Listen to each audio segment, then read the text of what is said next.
Hey, there we go. And we're live. Good morning, everybody. Let's see. Gonna go ahead and hit submit on Facebook. Gonna do all my fun beginning of the video stuff, but it's Monday, April 3rd, man. I don't know how you guys enjoyed your April Fool's Day weekend. Mine was chaotic, a lot of work. Obviously, April 1st, we came into the office and did some lead gen. That's always a blast. You'll excuse me while I'm mildly distracted for 3 seconds so I can go ahead and share this particular live stream on my personal Facebook. If you don't already, please go like and subscribe on my YouTube channel. If you're watching this on Facebook, go like my Facebook page, Chris Buys Houses. As you can tell, I buy houses. As a matter of fact, one of the appointments that we set on our expired calls, let's see, was that our expired calls? No, it wasn't. She was an expired listing. Let me see. I'm actually kind of curious now to see where she came from. She was an expired listing. Let's see, Felicia, where were you?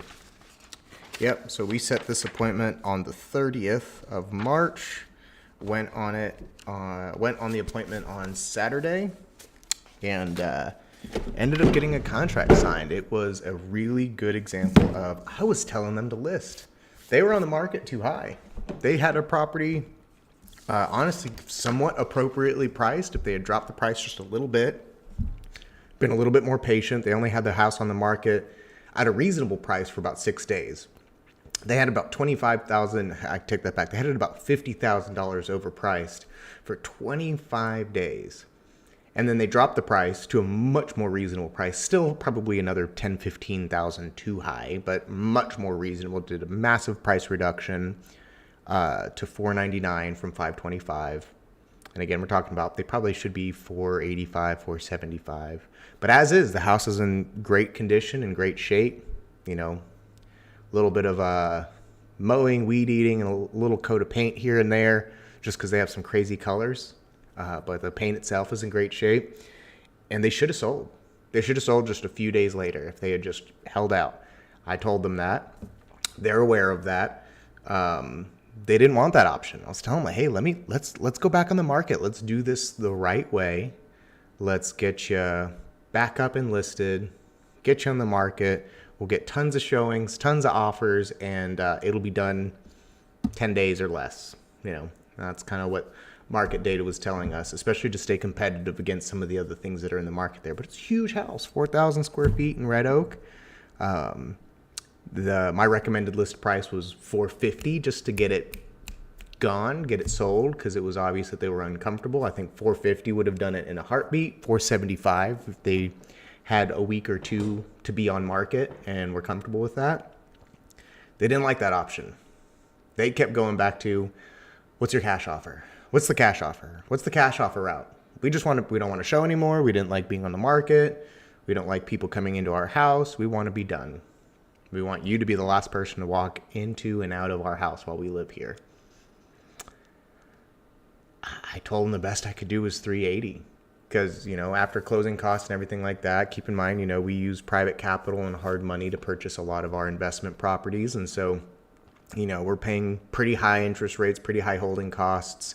We're still paying, in this case, I'll likely use hard money because of the loan amount we're getting, we're financing $380,000. And so that loan amount typically begets hard money. We don't have very many single private money lenders that have that specific amount of money invested with us. Most of our hard money lenders are somewhere in the anywhere between $20,000 and $150,000 range. We do have a couple that have commitments higher than that, but again, for this loan amount, we typically feel a lot better with hard money loans. And so we've already secured a hard money lender who's going to finance this deal for us. And we're going to close on it in 2 weeks. They're going to move out the day before closing, April 14th. We're going to go in there. I'm going to hire a professional cleaner. And I might paint the kitchen because the kitchen is purple. It's in beautiful condition otherwise. Beautiful cabinetry, granite countertops, stainless steel appliances, all work. Everything's good.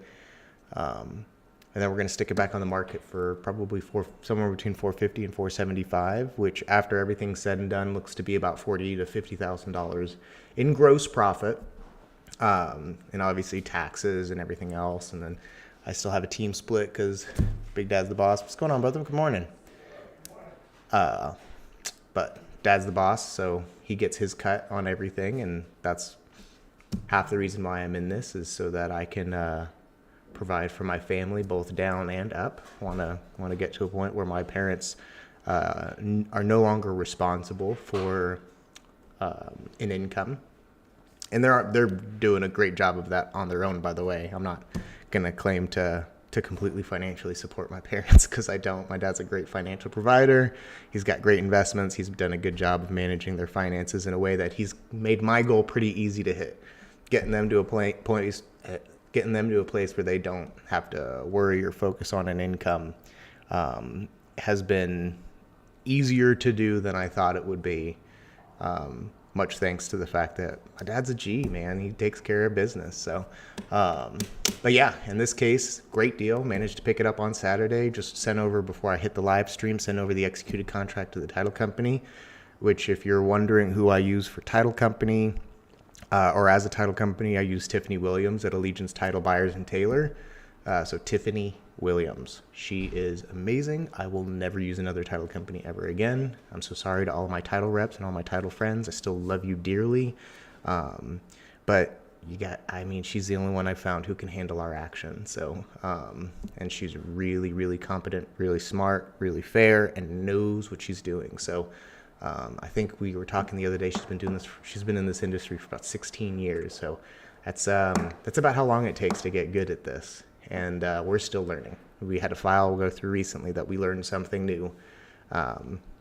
So anyway, with that said, we're gonna get to some contacts this morning, especially now that we're done celebrating and boasting about a nice little win over the weekend. It's still a nerve-wracking one, I'll tell you. Like, I've been doing this long enough that deals shouldn't make me too nervous. As a matter of fact, while I'm on the phone, I'm gonna call one of my mentors and kind of show you, like, the phone calls that I haven't called him yet. I mean, I'm into my option period on this contract. He very well could tell me, hey, terminate that thing, get out of there. That is not something that we would buy. In fact, I know what he's going to say. He's going to tell me he doesn't like this price point, because as far as price points are considered, listing anything on the market for 450 to 475 right now, with the way the market's been, is tough. A lot of my comps that I had to pull came from a time period where interest rates were much more competitive. So it's a small gamble, albeit a good one, because we're essentially banking on the fact that this property should not have lost $75,000 in value in the last 90 days since my last good comparable sale. So with that said, let's start there. I'm going to call, I take that back, 8 o'clock. It's a little early to call Nathan, but I'm going to text him, because I trust his analysis. And let's see.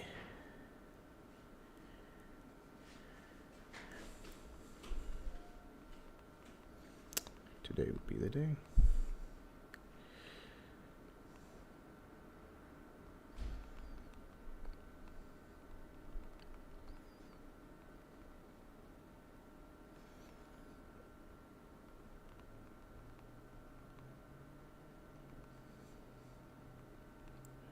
Ooh, and it's going to be a warm day today. I can already tell, because it's a little sweaty in my office. So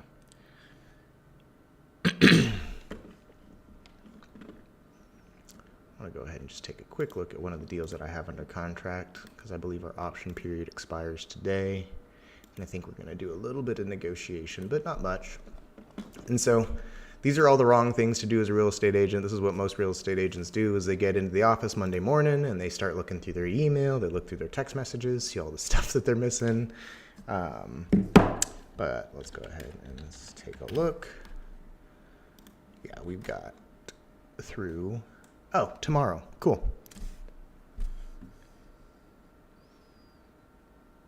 Awesome. So that appears to be all I needed. Yep, looks good. So that said, I'm gonna go quickly update. Gotta make sure I Count my appointment kept and contracts.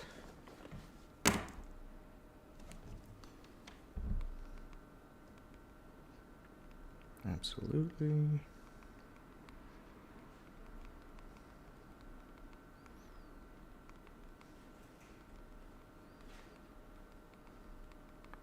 Okay. See, as I was saying, all the things that real estate agents do is they come into the office Monday morning and just start immediately going through all the stuff that was overlooked over the weekend. But that's half my life, is just looking at stuff that's overlooked. Hey, Jackson, I will take the blame from the boss, but will you turn on the AC? It's going to be a warm day today. It's going to get into like mid-90s, so. 70 or 72? I'm thinking like 72. Yeah. Morning, Andy. Yeah. I brought some chips, snacks. Sweet. I'm fasting. Yeah. I'll fast till about noon, but yeah. What's going on, man? Morning. Good morning. How you doing? Good weekend? Congrats on your race, man. That was some great time. What were you averaging, like 8-minute miles? 8:40, man. That was my 8:40. fastest ever. For a 10K, right? For a 10K. Wow. Good for you, man. That's awesome. I'm happy for you. Like, just one thing. Yeah. My slide text is down again. Did The you- one that just got activated. Really? Yeah. But Okay. we'll get that. Yeah. Just wanted to- Yep. Thank you for letting me know. I'll get on it. Monday mornings. Monday morning. Monday morning.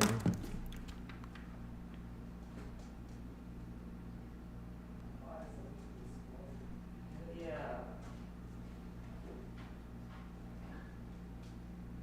Cool. All right. I'm done with that. Let's get on the phones. Everything else can wait. You know what comes first? New business. Picking up all the pieces, doing all the work, none of it matters if it means that I'm stopping everything I'm doing and not lead generating. It's the number one job that I have.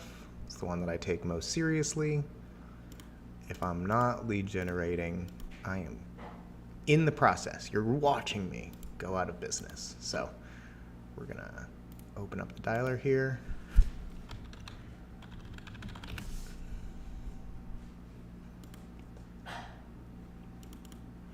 And we're going to get to work.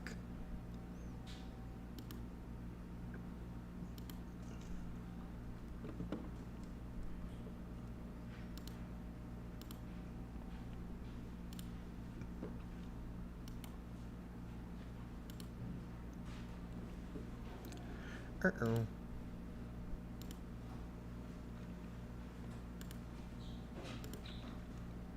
Guess what? You know what happened? What A happened? little kid outran me. A little kid outran Yeah. you? You? This big. How old was he? Damn, I'm gonna say less than 10. You let a 10-year-old outrun you? He was faster than me. It was towards the end of the race. Okay. Man, I was going up this hill. As I was trying to follow him, man, I was starting to sweat. Like, Yeah. I was close to it. I'm like, dang, if I don't slow down, this is bad. You're my age, right? You're about to turn 29? Yeah. Was it next Wednesday? Or what? Friday. Friday. This Yeah, Friday. yeah. Man, I'm gonna be out of town for your birthday. I'm so sorry. Really? Yeah. I go out of town Thursday afternoon. No, it's all good. Dang. We'll have to do something on Thursday. We'll do something on Thursday for your birthday, man. No, man, I feel terrible because I missed Eric's birthday the other day too. So like, I won't let that happen. Yeah, we'll do something for your birthday on Thursday. All right. Yeah. appreciate it. Yeah. Oh, of course, absolutely. But man, still, it's embarrassing. Yeah. It's embarrassing. He was fast. Yeah. Man. Hey, yeah, if you were training some jujitsu, you wouldn't have let him beat you. Hey, that's true though. Like I tell Jackson all the time, man, there's some 14, 15-year-olds at jujitsu that they tear me up, man. And like who is it? Man, when I started Noe, when I first started, he's like 18 now. But he was like 14. First day, I was big. I was like 190 pounds. I was kind of heavy set then when I started. Wrapped me up like a pretzel, man, in like 30 seconds. So can't underestimate that young blood. For real. But don't worry, you're about to be on that dad strength life, man. There's something that just happens, man. You just you get a whole new level whenever you got that baby running around. So It's from doing this, just like holding a baby right here all the time. It's basically like having a rucksack on you 24/7. So, yeah, man, it'd be good Full for you. body training. That's right, full body training, absolutely. So, all right. So we're gonna come back through here. As you can tell, we have a lot of fun around here. But that's not what you're watching for. We're getting on the phone. So if they do that again, I'm gonna kick them out. Matter of fact, hey, will you guys go ahead and close my door for me, please? Would you close my door for me, please? Thank you. Thanks, bud. Righty then. So I'm gonna come through here. And again, this is part of it. I mean, you're watching me kind of like fumble here because my list that I thought was complete is not. So I have to close all those out. I'm gonna come back in here. I'm gonna get all my past due to-dos. And we're gonna stick them in the CRM. So a couple of these I need to go ahead and just float over. So this one's done. Follow-up is done. Switch them into pending.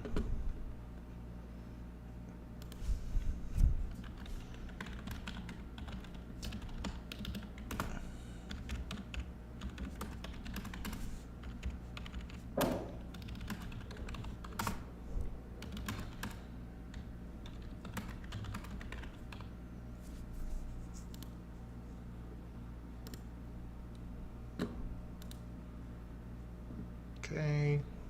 Hudson. I've got a couple people in here who are bogus. So I want to go ahead and throw them in the trash. One of my appointments was over the weekend was not a real person.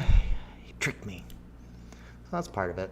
You know, you'll have some bad actors from here from time to time, and you know, that happens. It's not the end of the world. You just move on, charge it up. I understand what they're doing. I understand that people get frustrated with marketers. They get frustrated with people who they believe are scammers. As a matter of fact, the contract that I signed on Saturday, they reached back out to me and pretty much said like, hey, just to make sure, this isn't a scam, right?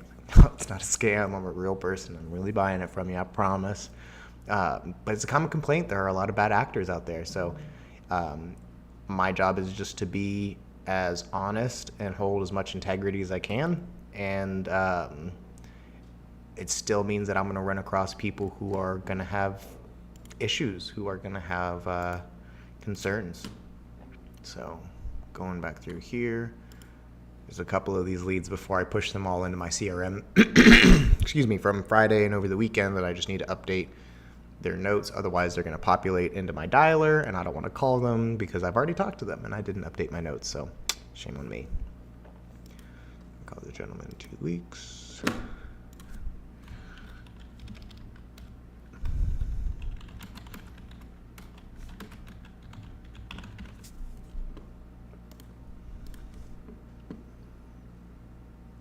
Okay.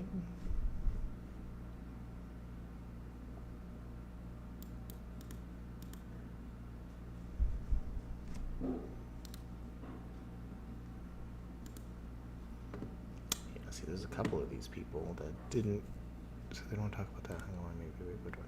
Okay.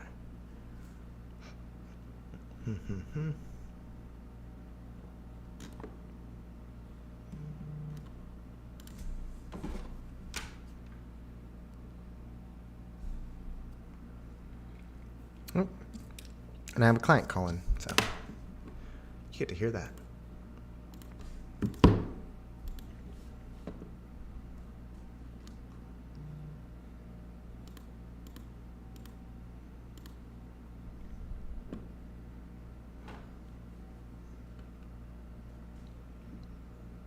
So what I'm waiting on is I'm waiting for one of my active buyers to call me. We're under contract on a purchase, and they want to ask me some questions about how to proceed with repair negotiations. So I'm going to pull up their inspection report real quick. I'll be honest, I haven't even had a chance to review it. It's been that kind of weekend, but this was a practically new construction house, so I'm expecting everything to have been in good shape. Quickly look at termites and wood-destroying insects. Clean report. Beautiful. Gonna pull up the inspection report. Pull this up. Oh yeah, this is a good one.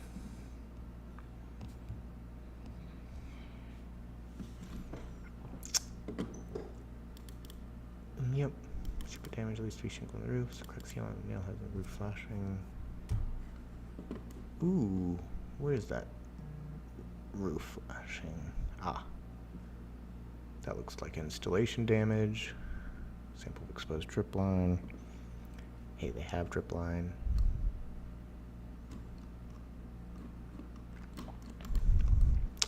So. Good morning, Jonathan. How are you doing? Good morning, sir. Doing good. How are you? I'm good, man. It's Monday morning. I'm here. I'm happy. I'm healthy. So there's not much more to be grateful for. So, I would ask to do an 8:30 showing on a Monday morning today.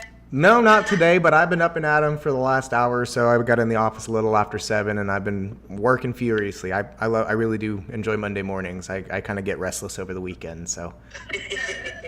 Well, But- usually you have showings and stuff on the weekend, so you gotta do all the follow-up on that. Pretty much, yeah. So in this case, we actually I bought a house on Saturday, and so this morning has just kind of been like a furious run. They wanted to close in like 2 weeks. They were previously on the market, and so we contracted them on Saturday, and like we want to close by the 14th. So last hour has just been like a furious push to get everything submitted to title so we can get it done that quick. So That's crazy.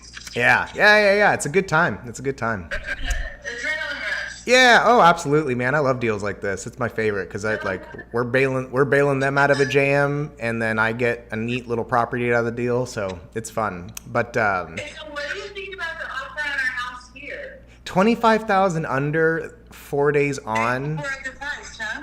Maybe. And if that happened here in this market, I mean, I imagine our markets aren't too dissimilar because DFW and Houston area, we tend to behave relatively the same. Excluding hurricane season. Y'all's hurricane season is a little bit different than ours. But I will say that $25,000 under market, 4 days on the market, I think that's market feedback. In my opinion, if that was to come in like a week on, I would probably at least go to them and I would first counter and just kind of really test their limits and say like, hey, is this really where you want to be? Is it a deal killer to get this closer to our asking price?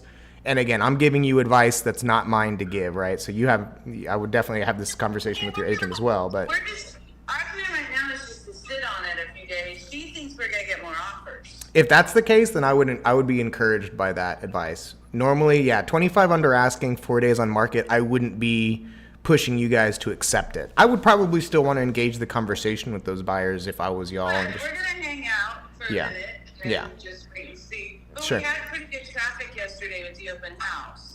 Okay, good. Yeah, I mean, let's see. It's Monday. You went on the market on Wednesday.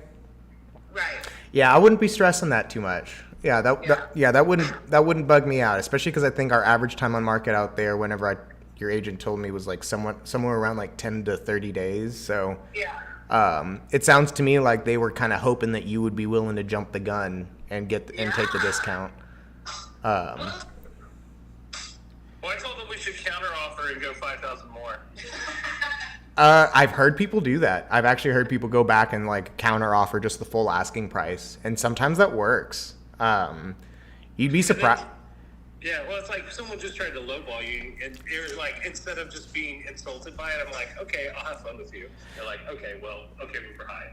Yeah. I wouldn't get. It's hard not to because it's your home, right? And you guys spend all your time and energy getting it ready for the market and all that kind of stuff. So it's hard not to take it personally. I honestly, just in y'all's price point, I really don't understand what is it really doing for them to offer $25,000 less than asking. I mean, Right. they're basically just decreasing their loan amount by 25 grand, which is what, I don't know, $50 a month. Like if they're already paying, how much is your house listed for? 550? 75. That's 575. what they offered the 550. I mean, the difference between a 550 loan and a 575 loan is so nominal that it almost kind of makes me wonder what were they trying to accomplish with that? Just ego would be my guess. Well, we'll see. Yeah. I mean, we may play ball, but we're gonna make them sit it out a few days. weeks. Yeah. I'm not itching to tell you to accept it. We still have plenty of time on the clock. You guys could be on the market for another 3 weeks, and we're still in safe territory for the purchase that y'all are making. Well, So I think another weekend without offering the full load. that would be normally it's 2 weeks or 12 showings with no offers, or no acceptable offers is typically where we go, okay, that's our rule of our thumb. We're at 10 showings, and apparently we have 14 walk through on the open house. Okay. So yeah, I mean, I would say give it like 48 to 72 hours, and if you don't have anything else in hand, then maybe start being on alert. But give it 2 weeks. Yeah, give it a couple weekends, and that should be a safe amount of time. But All right, well, I know you didn't call for counselors on this selling this house. no, yeah, it's okay. I mean, I get kicks out of this kind of stuff, so I enjoy talking about it. So you're fine. But I will tell you, I've got your report pulled up. I like reports that are this short. I really, really do. Because they're so easy to read. Right. So I use TexInspect for a reason. I like them because they're thorough. Their reports are clean and easy to read. They're pretty well organized. So just first thing first, I want to point you to the Texas official wood destroying insect report. This is our WDI report.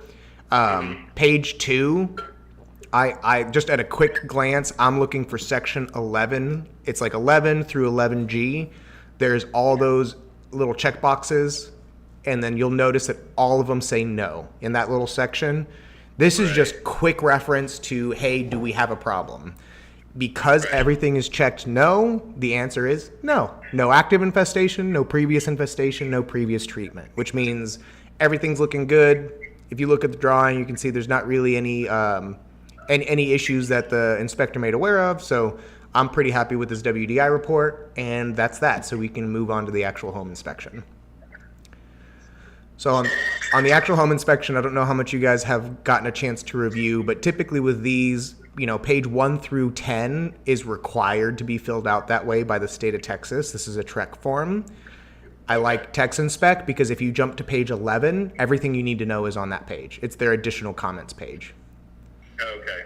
And so they literally summarize the entire report that they have to fill out the TREC way on one page. Well, sometimes it's multiple pages, but in this case, it's one page. The average report that I see from TexInspect is normally this additional comment section where they summarize everything is normally 2 to 5 pages long. So the fact that you fit on less than a page tells me, hey, there wasn't much to find. This is a clean report. Well, and you should expect that low Yes. volume because it's a 2019 house. Exactly. Yeah. So. Now he still did find stuff. It wasn't completely perfect. No houses are. Right. Well, and when you have a new house, it's actually probably a harder job for the inspector because they actually have to go find stuff. Yeah, they have to go digging for it. Absolutely. Yeah, when we talked to him, he basically the only thing that kind of was a little weird for us was the stuff in the kitchen with the hot water, and I guess the garbage disposal sounded like it was just a switch that was broken. But the hot water, it's like, is that a problem with the faucet, or is that something more, it's something wired up wrong or something? So it could be any number of things. I'm trying to see if he got a picture under the sink for me. I almost wonder, because it was only in the kitchen sink. I almost wonder why if that's maybe a clog or if they had it turned off under the sink, which has happened. I like TexInspect. I've used Peter a few times. He and I have run across each other on a number of occasions doing these kinds of reports. He's typically not one of the ones that's notorious for like something as silly as, hey, did you look under the sink and turn on the faucet? Right, was the valve on? So Yeah. But yeah, no, that is interesting. I can't say that should be nothing because it's just kind of a little anomaly. It's weird. Right. But I don't expect, absent of any other symptoms. But we'd also like for them to look into it. Oh, sure. Yeah, I imagine it's probably not a deal killer either way, right? I would imagine that's an easy little like, hey, please make sure there's hot running water at the kitchen sink. And that's probably the end of the, that's a pretty easy request is we'll go do our final walkthrough, turn on the hot water, make sure it's on when we get there before we close, and that'll be no problem. As for everything else, I would say that, there is A little bit of water penetration, which is common under the roof decking. Little things like, missing caulking around windows and things like that. Those are some honeydew items that I encourage you guys, even if we, as you become homeowners in North Texas, just like Houston, we get hot and humid, hot and dry, cold and humid, cold and dry. So making sure your house is watertight year round is an ongoing maintenance issue. So checking the caulking once or twice a year, sealing up anything that's come exposed or peeled off or anything like that is important just to longevity of your home. There is some roof damage that looks like it was probably from the installation. That's typically roofs that are this new that don't have hail damage. It's typically just from having, half a dozen or a dozen full-grown men up there running around in boots. That's kind of what it looks like to me, is you got some tool damage up on those shingles. Nothing that looks like it would be worthy of an insurance claim.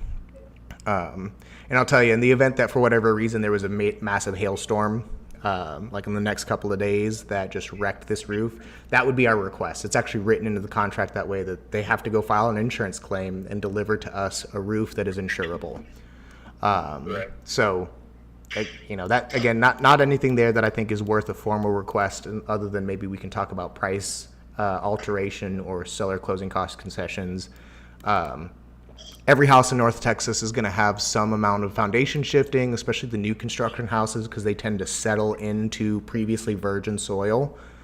But other than that, looks like they've already kind of, these builders are getting a little bit smarter. This house already had drip line around the exterior of the home. That's definitely something that you guys want to maintain, just so that you can maintain an adequate moisture. Other than that, gaps, tunneling, and attic gas insulation, scratch damage near entrance door. That's, dogs, animals, wildlife, that kind of thing. Cleaning out the gutters, another little honeydew item. One of the fans in the upstairs common area is out of balance. I don't know if you guys plan on just replacing that fan altogether. And then cooling fins. You can actually have the cooling fins combed by an AC technician if for whatever reason they do get damaged or flattened or anything like that. That's typically common whenever you have like a lawnmower or something go through there and it hits a rock. But condensation problems on the secondary drain pan. Normally in this instance, I would probably recommend just going into this season, just requesting that they service the AC. Just make sure that everything is up and running, that all the valves are good. It's probably just now kicking on for the first couple of, it's going to kick on today. We're going to get in the mid 90s. So, it's warm. Yeah, it's going to be warm today. So, it's almost commonplace this time of year to see buyers request just a routine servicing of the HVAC system. So that would be a recommendation I would make, is let's go ahead and ask them to do that. In addition to ensuring that hot water is running at the kitchen sink faucet. Outdoor faucet, it looks like that's the hose bib. Leaks from the handle while running. That's pretty common. I would say if you guys ever have a plumber out to the property, have them kind of tighten that up while they're there. Sometimes it needs a replacement set screw, and that does the trick. Visible rust on dishwasher racks. Food waste disposer is rusted and the teeth are worn. Food waste disposer did not respond when tested. That's probably a trip to GFI. So you're right. You just hit a switch and it'll probably turn right back on. Electric door, garage door opener didn't properly reverse. That's always interesting. It didn't reverse? It said it didn't reverse when tested. It just means they put a little block under there and close the garage. And what it's supposed to do is just immediately turn around and reverse the minute it hits some resistance, and it didn't do that. Oh, okay. That could be just like a little programming issue with the sensor. Sometimes if you unplug those things and plug them back in, that'll fix it. I would ask for that. Because that, best case scenario, that means that you kind of tear up your tailgate on your car a little bit when you have it pulled in. Worst case scenario, it comes down on one of the kids. It's not a very heavy thing. It won't hurt them too bad, but it'll scare the living daylights out of them and could potentially cause them to, have an accident. So that's something worth asking for. Exposed drip lines at the front flower bed, rusted sprinkler system, double check valves. That's just normal wear and tear. Even 2 years worth of stuff. That's just part of what's going to happen. A little bit of fill dirt and some mulch in the flower beds. And then the rest of the sprinkler system is just, that's going to happen over time. So, but other than that, clean report. So you guys tell me, other than the things that we've addressed, being the little bit of roof damage, the HVAC system needing to be serviced, hot water, and the garage door, is there anything else on here that you guys have concerns about? Well, no, not on the report, I don't think. Okay. So, when I look over it. So the only thing that I know we were going to talk about is, I mean, we have to replace basically all of the carpet and we have to repaint everything because they have it walls. Right. So, I mean, and just from an allergy point of view, I mean, we really have to get rid of all the carpet because that's where all. So anyway, I mean, I guess that's kind of our big ask. Sure. So there's 3 different ways to approach this, and there is an all of the above option, right? So we can approach them and say, hey, these are the specific items we want addressed. HVAC, roof, hot water, and I'm trying to think. Yeah, HVAC, roof, hot water, and carpet, paint. We can ask them to do those things, or we can ask them for money. The money can either take the form of closing costs, meaning that's cash that you get to keep in your pocket at the closing table, or a price reduction, which just reduces your overall purchase price. Typically, I lean you towards, when we're asking for money in lieu of repairs, that we go towards seller concessions, because then they're covering closing costs and you can actually keep that money in your pocket at the closing table versus saving money on your 30-year loan, which doesn't really, accomplish much other than maybe reducing your payment a couple of dollars. Right. Or we can do a hybrid ask where we ask for some repairs and some money. And we can kind of approach it that way. So I'll tell you, most folks, if you're leaning towards the money option, is a little bit easier, because then we can go in and say, hey, we're not going to ask you to do anything. Don't call any contractors. Don't call anyone out. Don't schedule anything. Just give us the money and we'll take care of it. Right. This is a good candidate for that, because there's nothing on here that's really preventing you from moving into the house safely. Right. But it does mean that, like, little things that could be bigger than they appear to be, like no hot water at the kitchen sink faucet, it means that you're taking on the burden of a potential can of worms. Again, in this instance, 2019 construction, most of the things in the house are still under warranty. It's a risk that I would personally take, but it's not the house that I'm buying, so that's up to you guys. So you tell me, is there a direction that you guys would lean towards? Repairs, money, or both? I mean, honestly, I would probably just do money, because I can basically fix everything that's except for the roof. Okay. I don't get up on roofs. Me neither. Me neither. Yeah. I like the idea of closing costs too, though. Yeah. Yeah. So I mean, closing costs are probably ideal, so we're not out any more money, because like you said, We a have few $1,000s. we want to take care of. Right. So that if that's real money in our pocket. Yeah. You're right. What we're asking for on our loan and what we're prepared to make for a down payment. Yeah. Like those things are taken care of on our end. Right. Yeah. Right. So we're capped on closing costs at 3% of the loan amount. So if our loan amount, remind me, is what in this case is $400,000. 550. It might be just over, because what we talked with the lender was around 140. Okay. Okay. 25% is where we landed. So let's just say that the most that we can put in paragraph 12, which is where we would put seller concessions towards closing costs, the most we could ask for is $12,000. If we put $13,000 and they agree to it, the lender's just going to only grant us $12,000, and that excess goes back to the seller.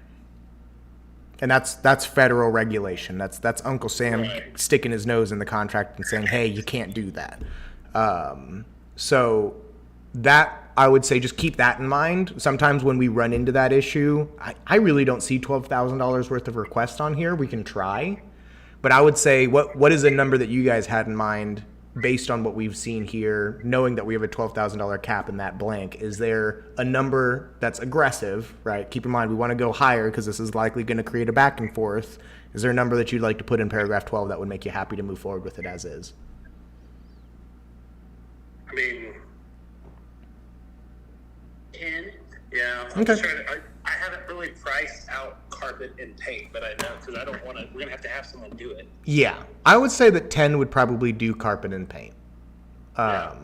If you did all the carpet, because you have stairs and then you have the whole upstairs and the master, right? So, Right. yeah, I would say that you probably have $5,000 or $6,000 worth of carpet and another $3,000 to $5,000 worth of paint, because it's a good sized Right. house. That's kind of what I was thinking. So. So And okay, I don't know if there's any materials or anything like that would like, well, we have to replace the trim because the dogs like just ate it up. Which I know there were a couple spots on this, at least on the stairs. That were, Yeah. like, we probably need to replace that trim. that were a little so. chewed up. Yeah, I mean, I would say that you could probably find a way to spend, over $10,000 if you wanted to, especially replacing trim. Trim is going to be the thing that kind of like, trim gets me on cost sometimes. It kind of baffles me how much price has changed on materials like that in the last couple of years. Yeah. So yeah, I mean, like I said, I think 10 is a fair ask. If they come back and offer us 5, I think that, or at the very least come back and ask us, hey, where's your $10,000 worth of stuff you're asking for? They kind of have a good case, right? So, and I'm only saying that to play the devil's advocate. I'm not really saying that like, hey, I don't think we're going to get it. I think we can ask for 10. I do think that if they came back and fought us on $10,000 in concessions, that it would be kind of warranted. So that's more just setting appropriate expectations. We might be putting up a little bit of a fight to get $10,000 out of them. I think in reality, my real hope was 6 to 8. Okay, that's good. Yeah, I would say if that's the case, then we can probably, I think 6 to 8 is very doable, especially if we start at 10. Okay. Well, I guess 10 is okay. I guess there's nothing. Yeah, like I think the water, it's either a faucet, which is relatively easy to fix. It's like $300, Right. and then for the kitchen one, and then garbage disposal. I mean, I've put those in, so I can replace all of that. But Yeah. hopefully that's just the valve, the switch. So. Yeah, I have a feeling that probably tripped a GFI somewhere up the circuit that just needed to be clicked. Because it looks like there's nothing in the electrical systems that flagged. So, Right. like I said, absent of any other symptoms, neither one of those are too concerning on their own. Right. Okay. Well, I guess we can go with that and let's see where things Sure. land. I mean, it's reasonable. So, I mean, Yeah. I think since we gave them asking, so I don't think there's much. I don't think there's a lot of reason for them to, Fight us too hard. Yeah, no, I agree. Other than the house itself was in relatively good shape. Yeah, no, I agree with you. I think that worst case scenario, they come back and offer us, 5, and then we can start playing the game or something from there. So, but I think that's a good starting point. Our option period expires tomorrow at 5, so that's plenty of time to accommodate this kind of negotiation. Normally, if we're asking them to do repairs, we want at least 2 or 3 days because they'll likely want to do their own inspection and that kind of stuff. But in this case, because we're just asking for money, we should be able to knock this out by the end of the business today. Okay. And the bank won't yell at us for anything, right? Because none of these repairs would potentially need to happen are egregious, right? Correct. Yeah, no, nothing on here flags as a potentially lender-required repair. Okay, cool. Yeah. So we're going to do 10K in paragraph 12. I'm going to send over an amendment, which is going to change that paragraph on the contract from being 0 to 10,000. Once you guys get it, if you would just sign it for me right away so I can deliver the request as soon as possible. I'm hoping if I can get it to them before lunch, we'll have an answer and have it all hammered in place, by the end of the day. Okay, cool. Cool? Thank you, Fred. No problem, guys. Congratulations on an offer, at least. I know it's not the one you were looking for, but it's a step in the right direction. We're going to get it all done. Some people telling me they were praying and hoping we'd have an offer by Sunday. I told them, you forgot to pray for a good offer. Yeah. Hey, the next one's going to be great. We're good. Yeah. All right, guys. Well, y'all have a wonderful day, and I'll talk to you soon, okay? Okay, Okay, bye-bye. bye. Bye-bye.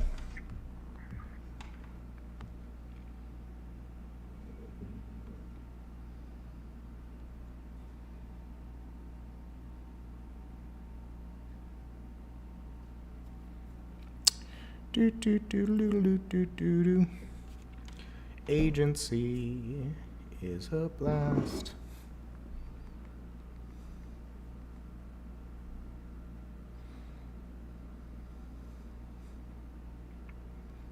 when your wife sends you cryptic meme text messages, you kind of have to wonder what's going on there.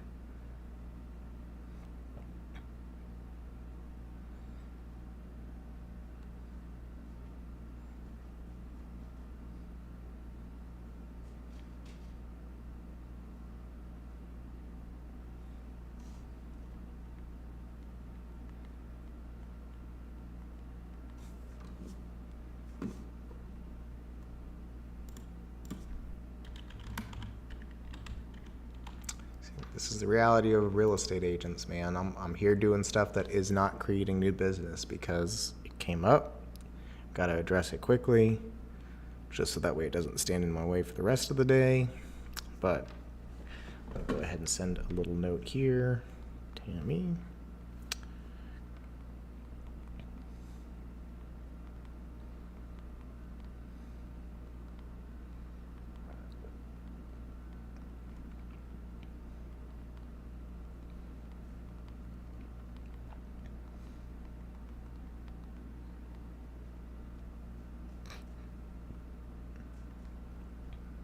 Cool.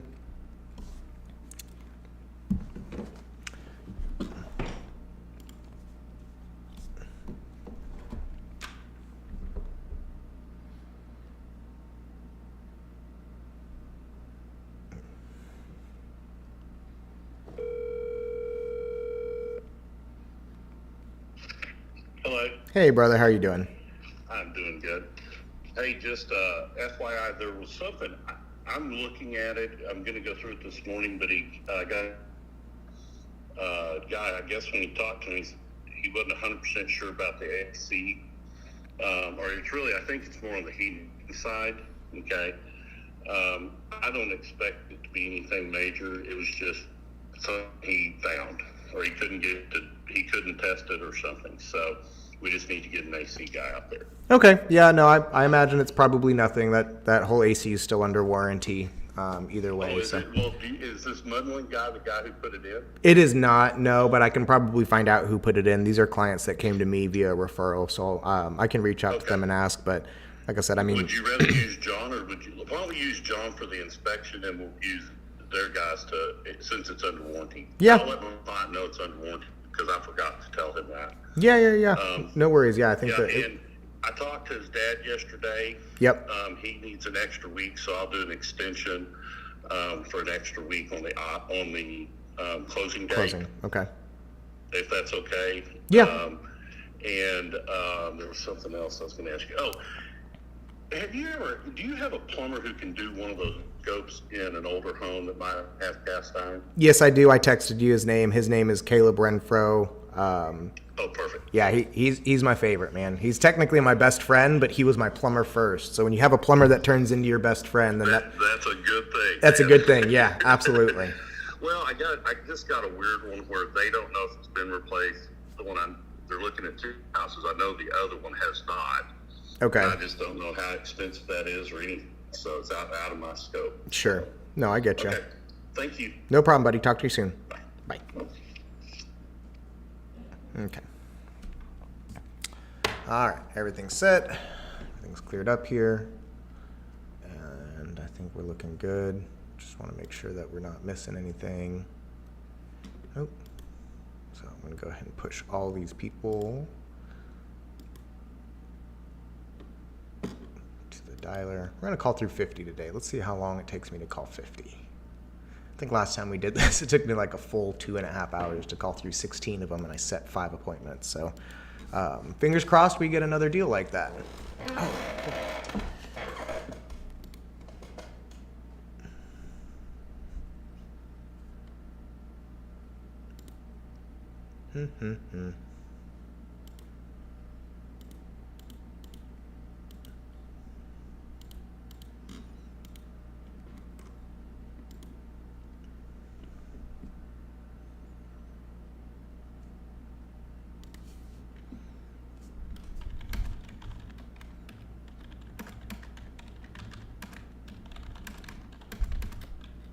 Actually, you know what? I'm going to call my admin real quick so I can explain the deal to her.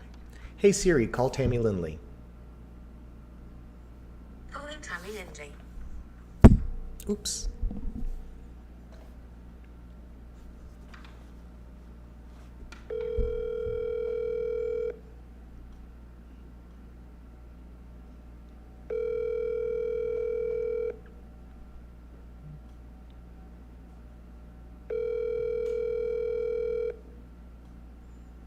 Busy work, busy work, busy work.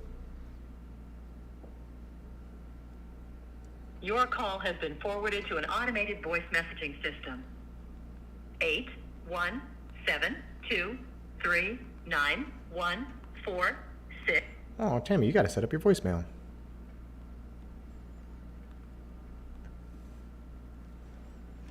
All right.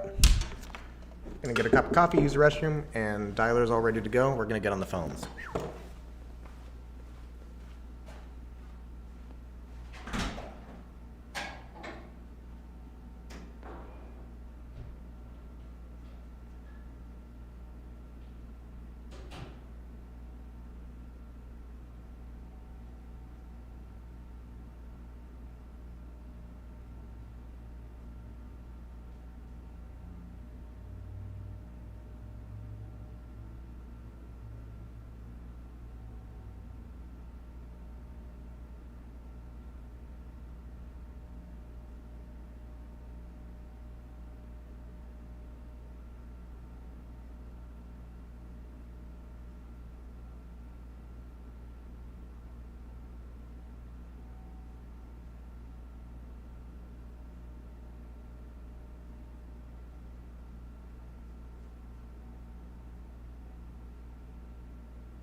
All right, here we go.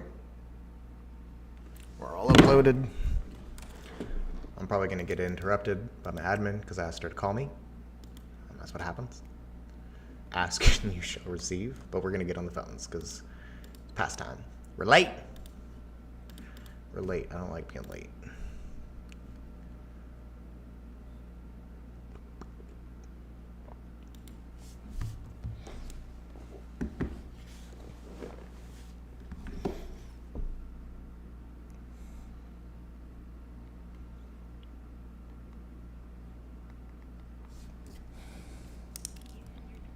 Phone, please enter your PIN number.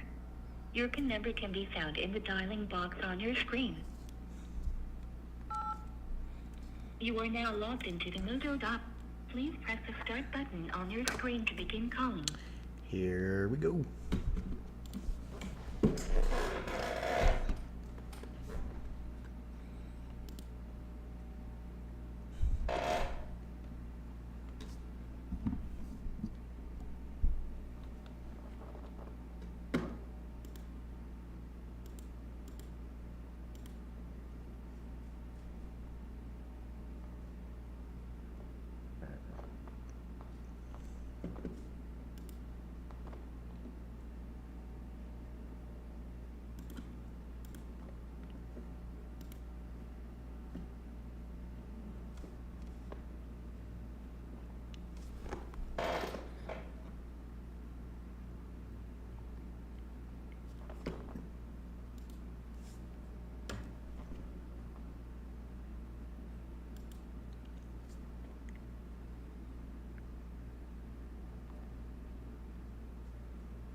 Hello?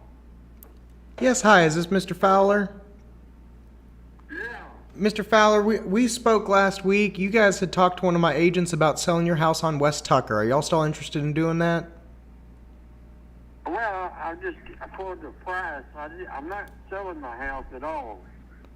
Okay, so you guys aren't planning. You want to know how much I was gonna want for it, and Okay. probably worth about $250,000, but I'm not selling. Okay. Well, I'm more than happy to give you guys a price and walk through it with you. I actually live just up the street. I'm on Lavender, so I'm pretty close by. Well, that's okay. I'm not gonna sell. Okay, that's okay. I just wanted to check. Okay, well, you have a good day. You too, Mr. Fowler. Please let me know if you change your mind. Hey. Okay, he hung up. I was gonna ask for a referral. That's all right. So just go ahead and update these notes here. Decided he does not want to sell. Maybe check.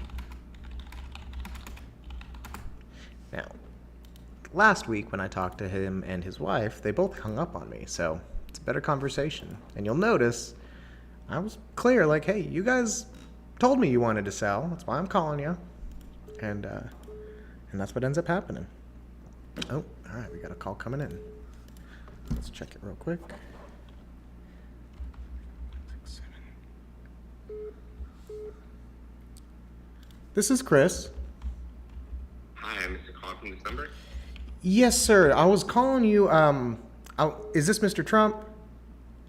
Yes. Hi, Mr. Trump. I was calling you. You actually spoke with one of my associates the other day about your house there. Hold on, I can pull you up. Oh, thank you. Yeah, no, honestly, like 20 of you guys have called me. Oh. I'm just gonna go with a realtor. Thank you so much for your time. So I am a licensed realtor, so I don't know if you guys have That's already. fine, but we have a family friend that we're gonna go with. Thank Oh, you. I appreciate fantastic. No problem, Mr. Trump. You have a good one. Thank you, sir. it. You safe. Okay. Ooh. I'm going to call him back. I don't know if you guys heard that, but he rushed me off the phone because he wants to use a realtor. 20 of us had called him, so I'm going to go ahead and put him in watch. And I missed a phone call. So, missed another phone call while I was on that phone call, so we're going to check that one and call them back real quick. My system gives me about 8 minutes before it starts saying, hey, are you still there? So we're going to use that opportunity to call these people back. Ooh. All right, let's see who this is. I don't have this number in my file. 214-646-574. Funnily enough, that was a guy named Eric Trump.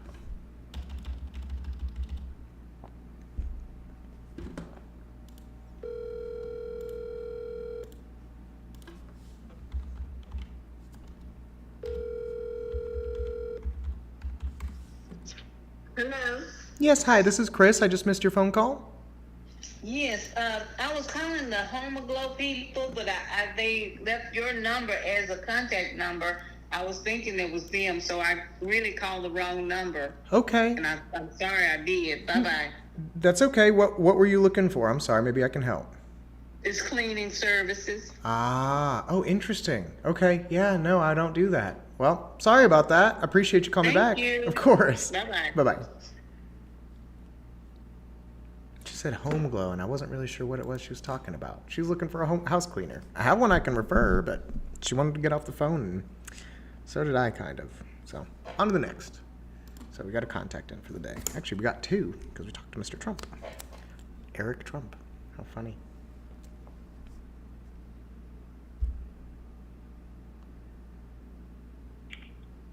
Hello. Yes, hi, is this Kathy? Yes, it is. Hey, Kathy, it's Chris Beery. I'm just calling to touch base with you. We spoke last week. I emailed you. I'm not sure if you got it, but I just wanted to check in and see if you had a chance to talk to your husband about selling the house on Gaines Mills. No, I haven't yet. I've been very sick. Oh, no. And we've had 2 funerals. And I just found out my brother had prostate cancer. It's just not a good time, honey. I'm so sorry, Kathy. Okay, yeah, that's perfectly fine. Of course, tend to your family, take care of those items. I don't want to be a pest at all. I just wanted you to know I hadn't forgotten about you. Is it okay? Can I? Thank you, No, Chris. you're welcome. Is it? When should I touch base with you again? Give us a few weeks A to few get weeks? through Yes, ma'am, I what we will. can't get through. Of course, I understand. I'm so Okay. sorry. I'll be keeping you on my prayers, okay? Thank you, Chris. Yes, ma'am. Bye-bye. I'll talk to you soon. Bye-bye. Oh, that's so sad. She was such a sweet lady to me. I hate to hear that she's going through that kind of stuff.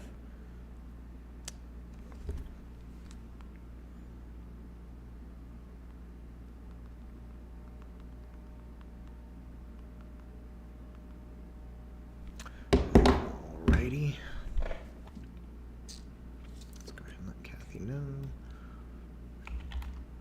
Is ill and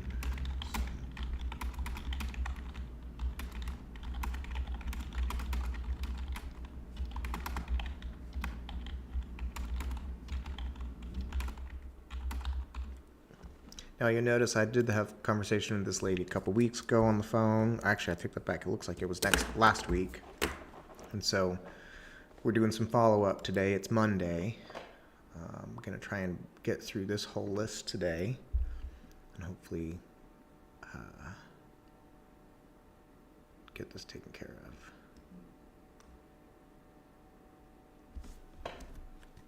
Please leave your message for 214-809-4487.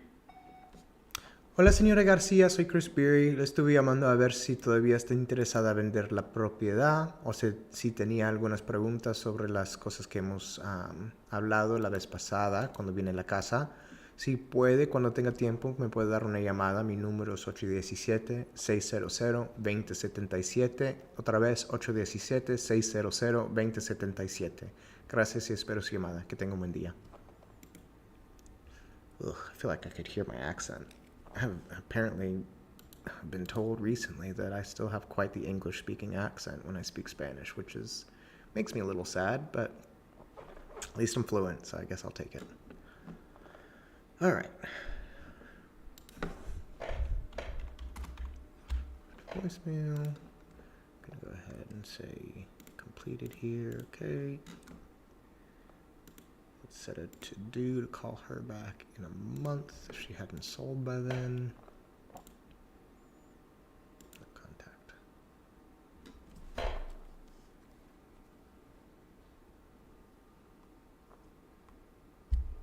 Your call has been forwarded to an automatic voice message system. 817-689-5555 is not available. At the tone, please record your message. When you have finished recording, you may hang up or press 1 for more options. Hola señor, soy Chris Beery. Hace un ratito que hemos hablado, pero quería saber cómo están dando el trabajo ahí en la casa que tienen la 36. Cuando tenga tiempo, por favor, dame una llamada a ver cómo es el plan para ahorita, para esa casita. Cuando tenga tiempo, mi número es 817-600-2077. Otra vez, 817-600-2077. Gracias y espero su llamada. Que tenga un buen día.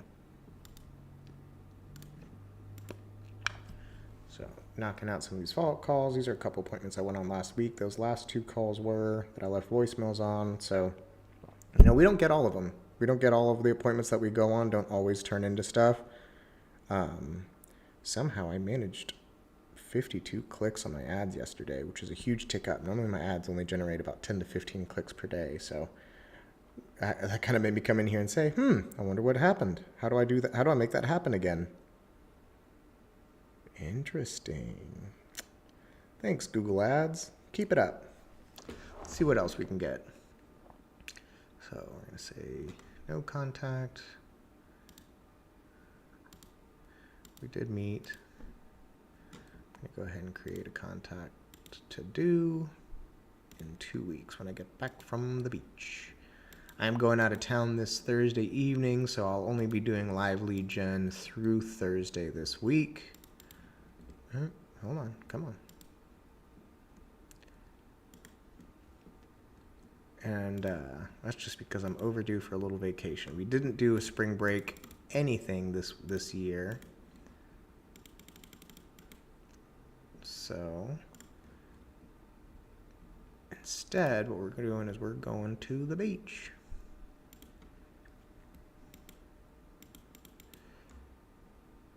I don't know why this is not. Oh, there we go.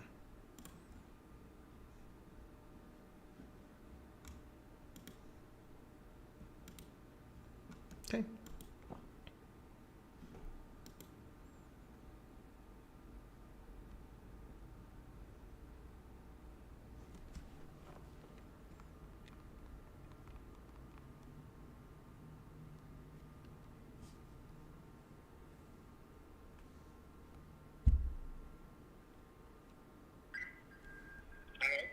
Yes, hi, is this Martin?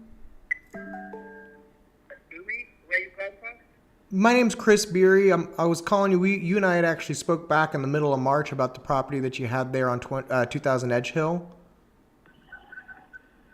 Oh, no. This, no. Yes, sir. No. You're not planning on selling that property anymore? Sorry, yes. You sold it already? Yeah, I'm sorry, you wrong number. Oh, I'm wrong sorry, number. you wrong number. Okay, no worries, Martin. I appreciate you giving me a call back. Have a good one. Bye-bye. So we're going to go ahead and trash this lead. Wrong number. Trash. Wrong number.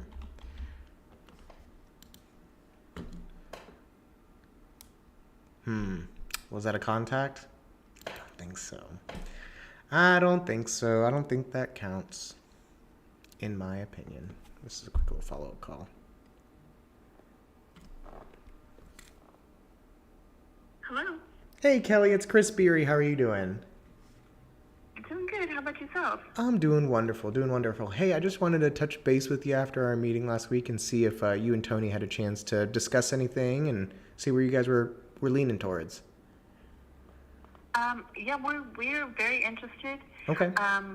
It just, we need a,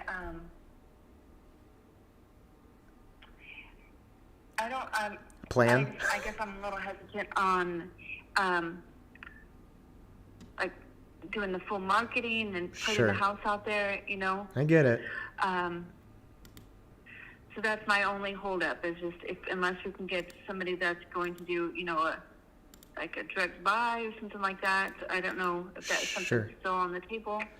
It can be. It can be. You know, it's. I talked it over with my wife as a personal purchase, and for the move that we'd be making, she'd prefer to stay where we are. We did just finish a pretty detailed project on our house, even though we do kind of need the space. But I couldn't twist her arm into moving, which I don't blame her for. I mean, moving is quite the hassle. Right.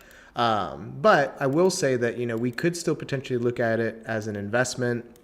I do still see a lot of investment opportunity there, but insofar as getting you guys the most amount of money out of the deal, I would lean you towards the market. It definitely comes with some discomfort that I totally understand why people would want to avoid.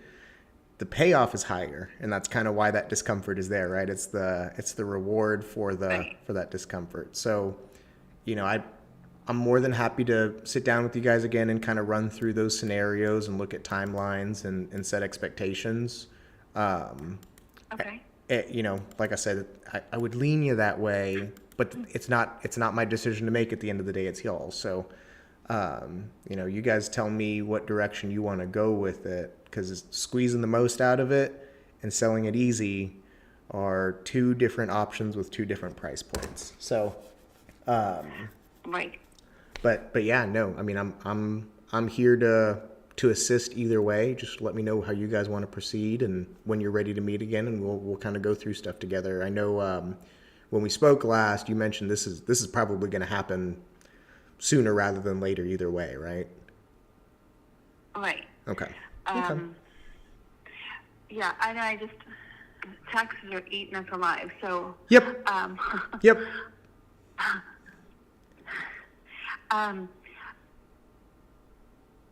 We are going to be gone on vacation. Let me see. We're leaving next week. Okay. To be back on the 18th. Okay. I don't know if you want to meet before then. I think before then, between now and the time we leave, we're kind of getting close on time to sit down and have a whole afternoon or anything. Sure. Yeah, I'll tell you. I'll go ahead and tell you right there. I am also going out of town on vacation this coming weekend from the 6th to the 11th. So it might work best to meet after. Okay. Yeah, because I think we are still leaning more towards the Direct sale. and it's an investment thing. Yeah. Just because being able to move and get out and get to where we want instead of having to, move half of our crap. Cause we've got a lot of stuff. Packing up half of our stuff and moving it to storage and, on to the next place. That just seems just so tedious, and then with the animals, but Yeah. trying to show. So, yeah, I think we're looking at both. Okay. To see what is available, like you said. So, but yeah, we are definitely looking at this, and I think we've been talking about it a couple of times this past weekend. So Sure.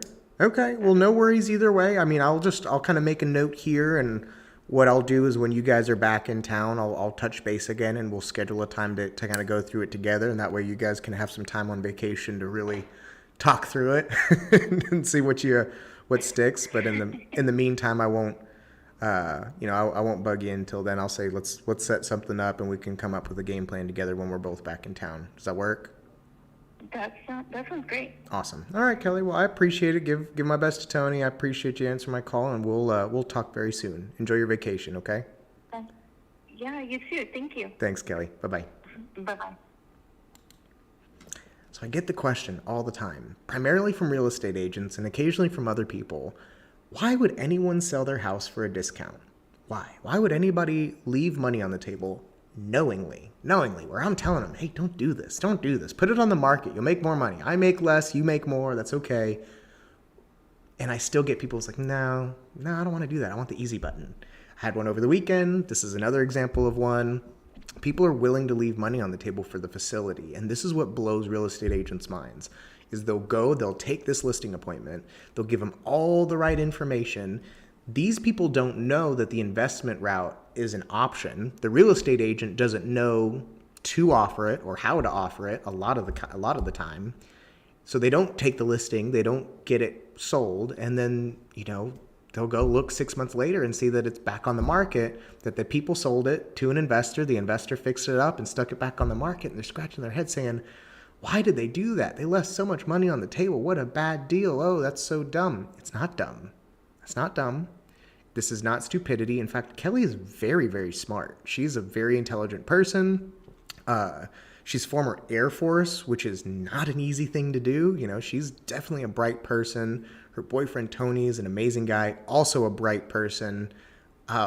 This is not a decision that they're taking lightly, and it's just going to be it's just going to come down to what works best for them. So if you're in real estate, if you're in sales and you're wondering why people would sell their house to an investor, it's not always about price. Even though I lean people towards price, because that I do feel at the end of the day, like, hey, if you can get on a better financial footing with your sale, I want you to take that option if you can, if it makes sense for you, if you want to. Or at the very least, I want you to hear that that option exists. Know what it is that you're saying no to before you make a decision. And I'm much happier for that. I'd rather be transparent and let them know exactly what it is on the table that they're leaving before they make that decision. And typically people are happier for it too. So in this case, Kelly and Tony were great. We actually considered this house as a personal because it's a huge house. It's in our neighborhood. But yeah, we just finished remodeling our kitchen. We finished a 4-month-long project. My wife's been going through some health stuff lately that she's fine. But yeah, this was a good deal. I'm excited to work with these people. These are the clients that if I've got to work with a client, I would work with people like this almost exclusively. So good stuff. Thank you, Kelly. Made a note there to talk. Actually, I got to talking about her and I didn't make the note. We're gonna go ahead and update this here.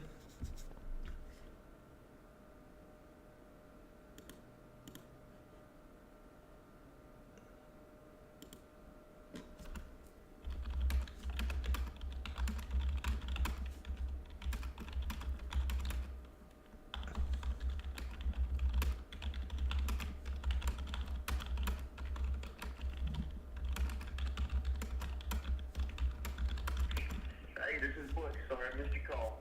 Leave me a message. I'll get back to you. Thanks. Bye. At the tone, please record your message. When you have finished recording, you may hang up or press 1 for more options. Hey Butch, this is Chris Beery. Just letting you know I haven't heard from your Uncle Danny just yet. If you don't mind, give me a call back when you can. Just wanted to touch base with y'all and see what the plan was. If you will give me a call back, phone number is 817-600-2077. Again, 817-600-2077. Thanks. Look forward to hearing from you. Bye-bye.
Hey Chris, how you doing? Good, Martin. How are you doing? That was fast. Didn't even ring. I'm doing good. It rang on my side. Okay, good.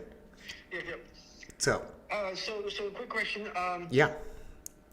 Does the title company know that we're not closing today? They are aware that it might not happen today. We kind of warned them on Friday, hey, it's not looking like Monday was going to happen. So they're at least in the know.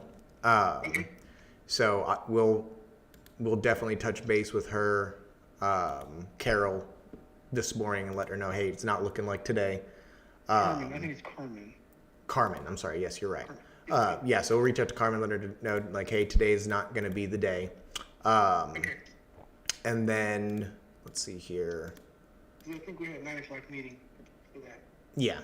No, yeah, we let her know on Friday that you guys might not be there. So that's okay. That's not the end of the world. We didn't make any alterations to the contract. So technically, you're not late. You're not doing what you're supposed to be doing, etc. So we're good. We were closing early anyway.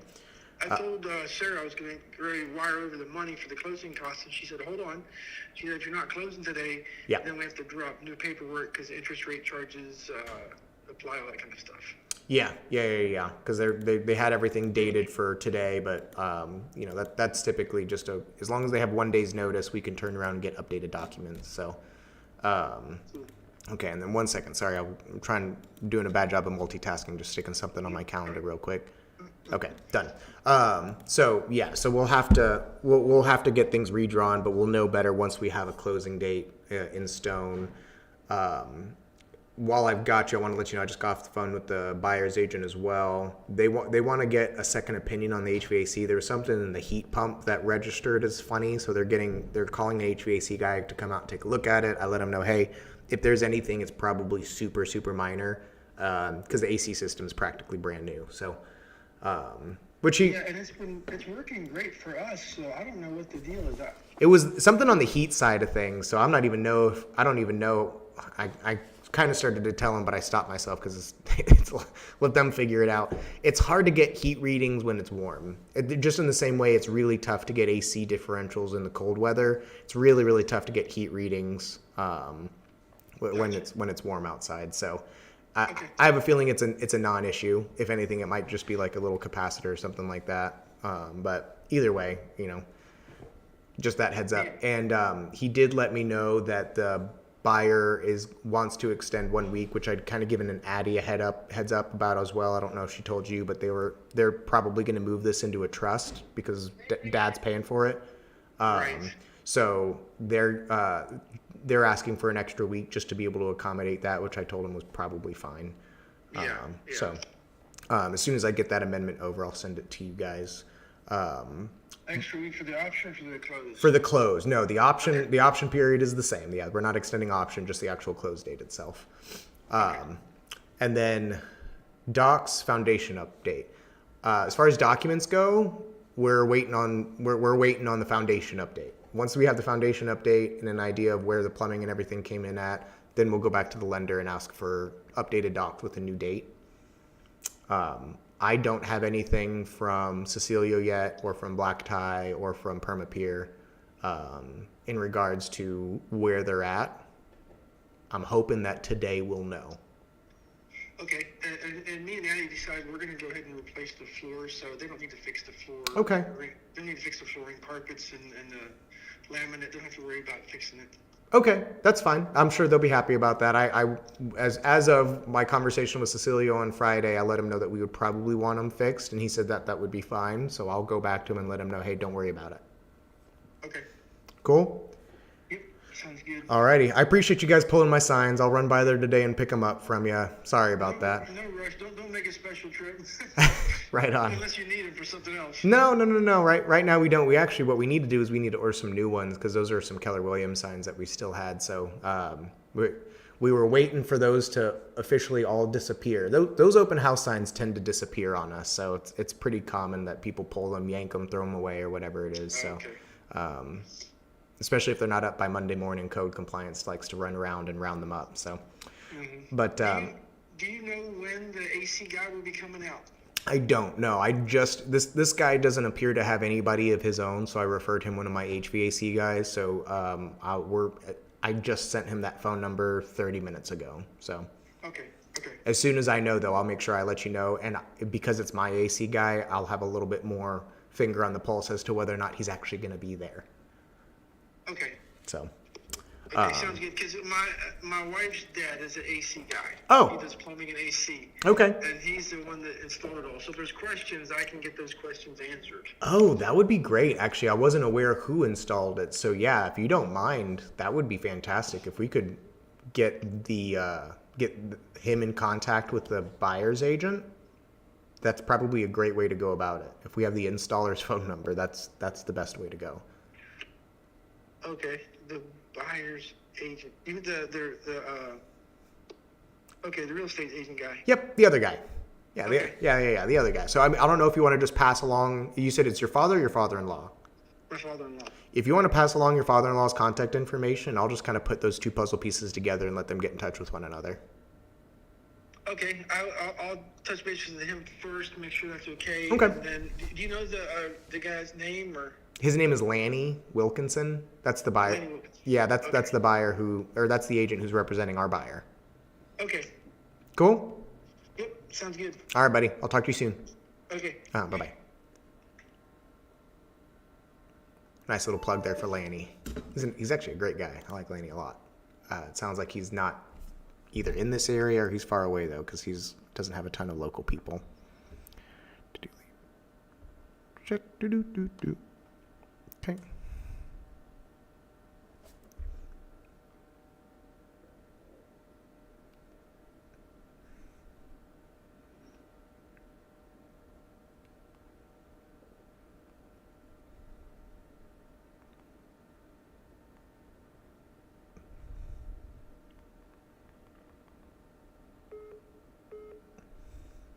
There's Cecilia. Your ears must have been burning. I was just talking about you. In a good way, I hope. In a good way. Yes, sir. Yeah. Absolutely. I was just saying I was going to call you this morning and see if you had an update for me. No, not yet. But I wanted to tell you about this tree service because I know Martin was looking for someone to trim the trees. Yep. And this guy, Encore is here with a Splenda company, and they're trimming all the trees. Okay. Well, and so the guy came and I had to let him into the backyard so he could see what they needed to do back on the back end of my property. And he started talking. He goes, "Yeah, I'm only going to be here 2 weeks." He said, and then I've got my own tree service. So I took him back over to the house Martin's going to buy. Right. And I showed him that big old stump and some of the stuff. And he said you could take that stump down. I mean, the dead tree. The dead tree down to $350, and for another $500, he would clean up the trees in the back. And I was like, that's a pretty dang good deal. Yeah, that is a pretty good deal. That's a lot of lumber to take out. I mean, because I know my guy paid a lot just to bring the tree down to where it is now. Right. And so I was like, wow, that's a heck of a deal. I said, Mark's going to be my new neighbor, so. Right. Yeah. See, do the neighborly thing, get him a deal. Yeah. So I was like, so anyway, and I don't know what he would charge for the front, but I know he told me he had gotten some quotes that were up there a little bit, huh? Sure. No, I get it. Yeah, it depends. I would say, anywhere between $1,000 to $3,000, depending on the size of the tree and the condition, is pretty much market. So $350 for a tree is pretty good. That's pretty good. Pretty dang good, and so anyway. You might want to send me his information too. I got a tree I need gone. Yeah, you know what? I'll take a picture of his card. Please do. And send it to you. I would share it with Mark, but he's your client, so I'll let you share it with him. I appreciate that. So, when I talk to him, I try not to talk particulars. It's more real estate. Yeah. Because I did tell him, hey, you're his agent, so. Right. Everything needs to go through you. Yep.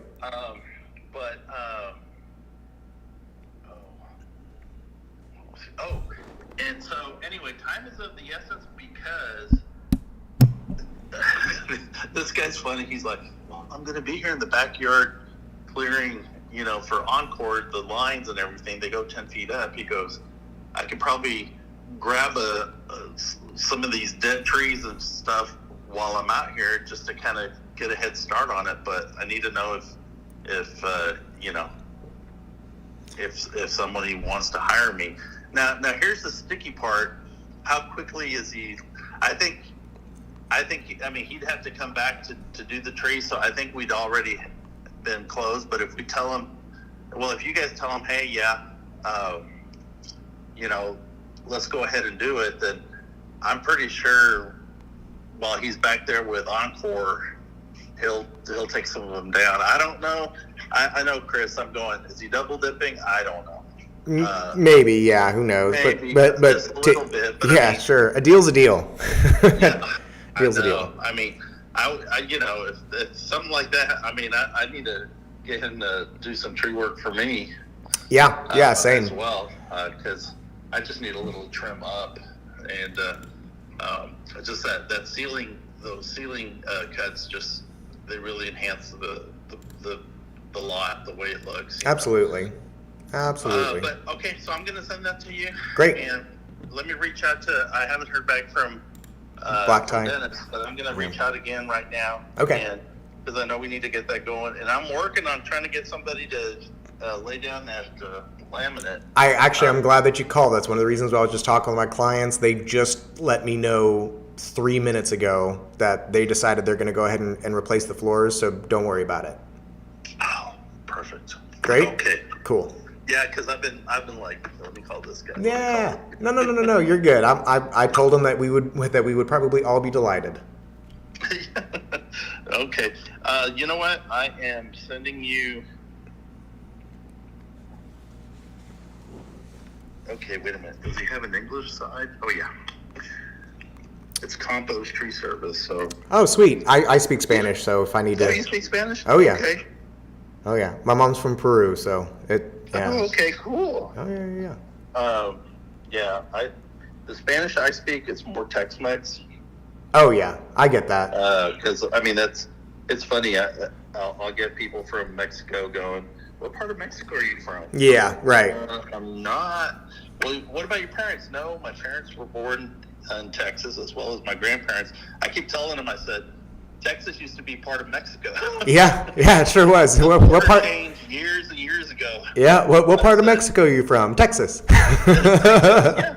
Sure. I'm from Texas. Yeah. Anyway, so in college, I had friends from. I went to St. Mary's in San Antonio, so I had a lot of friends from Laredo and Nuevo Laredo, and they would like, "Ay, hablas tan pocho," and I'm like, "Hey, you understand me, right?" Tex-Mex Spanglish, it's more like you start in English and ended in Spanish, and yep. Yeah, it's Spanglish. It's not Spanglish, right? Spanglish is its own thing, but it is Spanglish. Yeah, well, and it's you look at the Tex-Mex food. I mean, when I spent a summer in Mexico City at a Mexican legal studies program when I was in law school, and the food there is totally different. I mean, it's white rice, black beans. It's not the pinto beans and the Mexican rice we have here. Right. And don't even try to order fajitas. Oh yeah. That is. Yeah. They used to throw that away. Yeah, exactly. Exactly. But yeah, no, that's cool. Chris, I just texted you the. There you go. Awesome. And I like this guy. For him to work with, to have a contract with Encore, working with them. Yeah, he must be doing something right. Yeah, exactly. And I like that he's fully insured. That always helps. Yeah. That always helps. Awesome. Anyway, so you've got him, and just drop my name when you call him. Yeah, for sure. I absolutely will. I appreciate you, buddy. Thank you. Okay. All right. Talk soon. All right, bud. Talk to you soon. Bye-bye.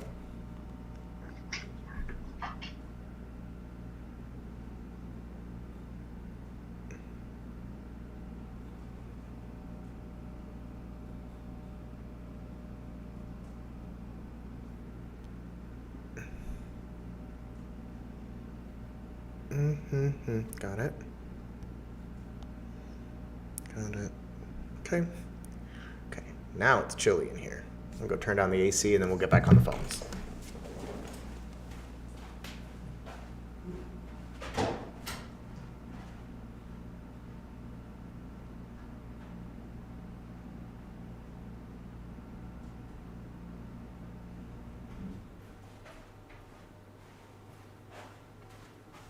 All right, back to this. So we're gonna say no contact on Gerald Walker.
Oops.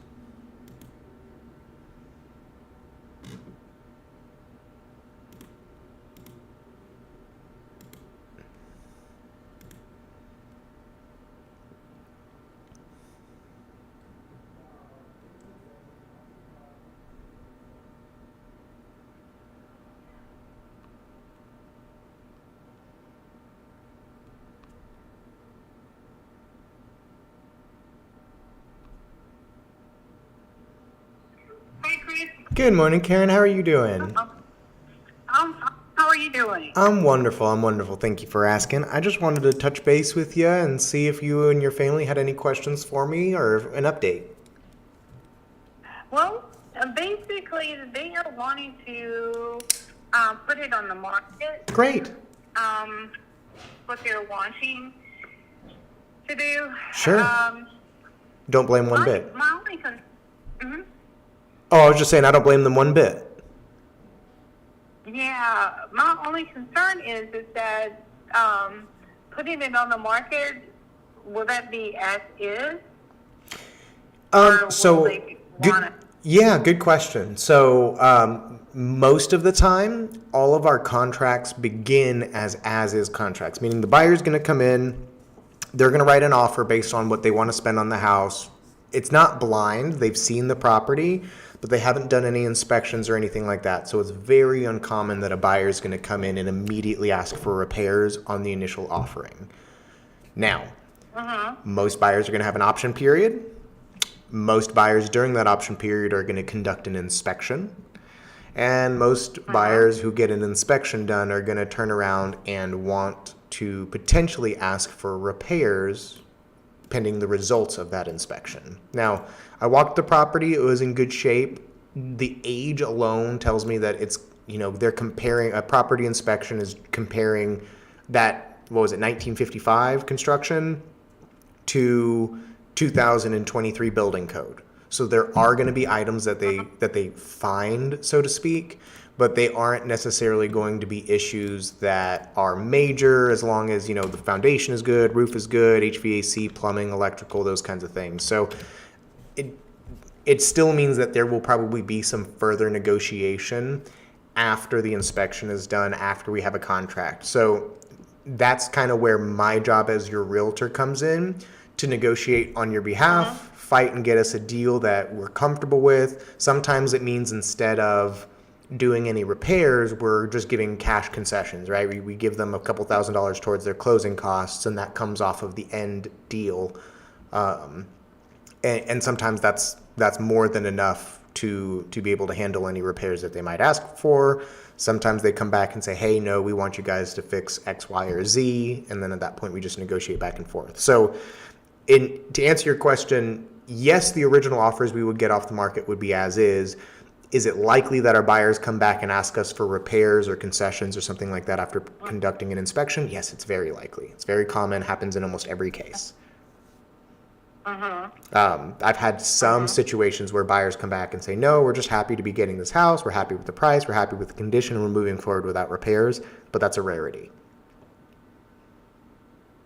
I would still tell you, even doing those concessions, even doing potential repairs with those buyers, they should still be pretty digestible, right? It'll still be, you know, if someone comes back and asks us for $5,000 worth of stuff, that's a pretty high bid. I mean, I'm working with a buyer right now that they're going back and asking the seller for $10,000 in concessions, and the agent immediately comes back and says, $10,000 is a lot of money for this house. What is it specifically that you're asking for? And so I would say, you know, $5,000 to $10,000 is right inside that realm of like, hey, if we put it on the market, we're still likely to end up doing some concessions, some repairs, but it should still be a significantly higher net to you guys than it would be to sell it cash as is. So, you know, either way, I would say you're still going to make more money selling it on the market, but this is one of the primary reasons why people lean towards cash offers, because it's from the beginning, the immediate understanding is you're doing no repairs, you're making no additional concessions, the price is the price, and it's not subject to change. On the market, it will be slightly subject to change depending on what the buyer finds during their inspection.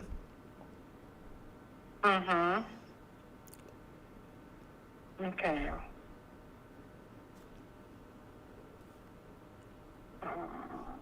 Okay. I wouldn't discourage you from it. I know that sounds, I was going to say, I wouldn't discourage you from it. I know that sounds a little discouraging, but I would say, you know, we do it a lot. We negotiate for sellers all the time.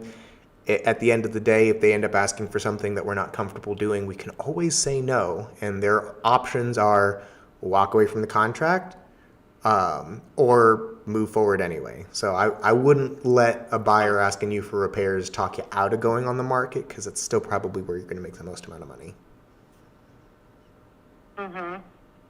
Okay. All right. Well, Chris, can I give you a call back by Wednesday? Oh, sure. Is this okay? Yeah, Okay, absolutely. Yeah, there's no time pressure from me. I just wanted you to know I haven't forgotten about y'all. Let me know if you've got any questions for me in the meantime, okay? Okay. All right. Thank you. I really appreciate it. You're welcome. Take care. Bye-bye. Super sweet people. Loved this appointment. This is the appointment where the old lady, who's technically the seller, this is her daughter, played piano for me, and I just flat out cried like a little baby because it was very emotional to watch her play the piano. Okay, so we completed this follow-up. I'm going to go ahead and touch base with her on Wednesday. She said she'd call me, and I believe her. This is not because I don't believe her. It's because I do believe that she is managing siblings, her mom, her niece living in her mom's house, this whole ordeal. So I have full confidence she'll call me on Wednesday, but I'm going to set a note to call her just in case. So that's contact. See, we're moving the ball down the field a little bit, so to speak. So.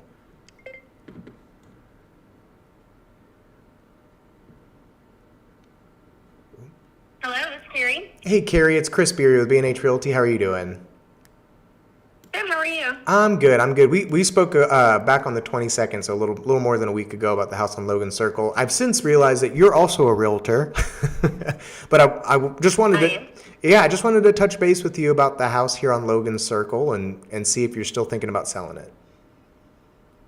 Okay, I might. You might. Okay. I know you spoke with one of my. Might. Yeah, with I'm one. leaving my options open. Gotcha. Yeah, I know you spoke with one of my associates back at the beginning of March. They mentioned that you were looking to sell it. Just curious to know what you'd be looking for an investor like me when you consider selling this property. Well, it's all going to lead down to price. Exactly. Yeah, and that's kind of why I'm asking. You know, do you have a price in mind? Obviously, I'm not going to charge a buyer's agency commission. I'll cover the rest of the closing costs and everything else. But what were you thinking in an ideal world if you wave a magic wand and sold it the way you wanted to? What are you getting for this house? $415. $415. Okay, and that's does the house need any repairs or upgrades or anything like that to be market ready? No, nothing. Nothing. Okay. Out of curiosity, why wouldn't you list it yourself? I would. You would? Okay. All right. Other than the fact I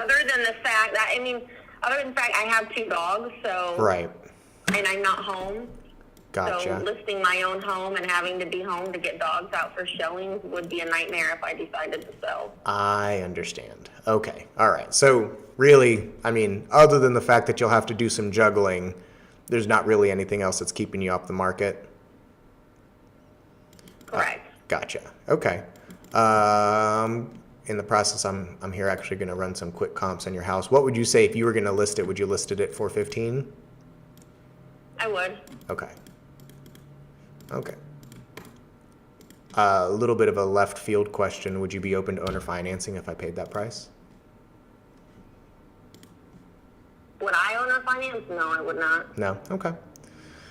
Alrighty. And then as far as timeline goes, like I said, if I wave a magic wand, when are you sold by? Well, I would have to find somewhere to go if that was the case. Yes, ma'am. So, I don't know. I would need a 60-day close. 60 days. Okay. Alrighty. I'm trying to see here. So I see it looks like you've got some neighbors who recently sold that are relatively new construction. You were built in 2011. Does that sound right? 2010. Correct. Got it. Okay. Well, yeah, let me run some numbers on this real quick and see if we can pull off that price point in that time frame. I'll tell you that's paying full market price is kind of against the grain for an investor, but I'll see the best I can do and I'll make you an offer. Okay. Sound fair? Thank you. Cool, Carrie. I appreciate you. You have a good one. Bye-bye. You too. Bye. So like I said, we do occasionally talk to realtors. Now, in this case, I doubt I'm going to be able to get her a number that she feels comfortable with. But you never know. So I'll run numbers on her. I'll go ahead and make a note here. She's not going to be top of the list on my to-dos for today, but that's because her motivation doesn't sound very strong. Now, what she didn't tell me, but she did tell one of my cold callers, is that she's going through divorce. So that is part of it. But we'll just go ahead and make a note here, run numbers on her house.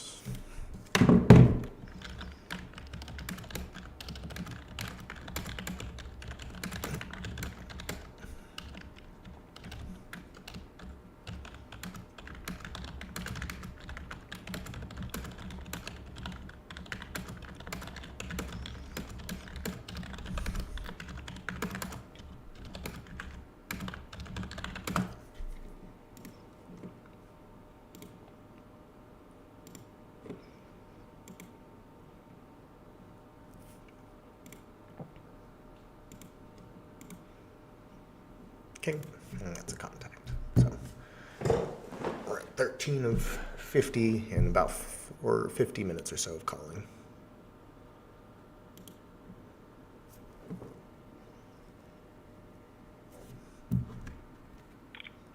Hello. Good morning, Sol. It's Chris Beery with B&H Realty. How are you doing? Doing well. How are you doing? I'm good. Hey, I don't want to bug you. I'm going to let you go real quick. I just wanted to touch base and let you know I hadn't heard from your brother-in-law about that hunting land, and I just wanted to touch base and let you know I hadn't forgotten about it. Oh, I did forward it to him? Okay. Huh. I'll ask again because I did send it. I actually told my sister to let him know. Okay, yeah, if you don't mind, and obviously I don't want to be a pest, but... No, you're good. I know he's not in front of his computer a lot, but I imagine he would have looked at it over the weekend. Okay. Let me, I'll ping him. I'll just see what he's doing. Okay. Got it. Sounds good. I appreciate it, Saul. Okay. Very good. Thank you, Good sir. deal. I All right. appreciate you. Bye-bye. All right. So that was the one that actually was just more of a personal follow-up than anything else. But his brother-in-law has some hunting land that he's going to let me and my kids use. So just wanted to, one day they'll watch this and say, yes, Dad called. I followed up with him. My kids have been bugging me about it. Dad, did you get that hunting land? Are we going to get to go hunting this year? Hopefully. I talked to him. So I did what I said I was going to do. It's important to keep your promises, especially to your kids. Especially my kids, because they don't let me forget about the promises I make at all. So just going to make a little note here to follow up in 2 weeks if I hadn't heard from him yet. Oh, I'm not going to count that as a real estate contact. That'd be cheating. That would be cheating.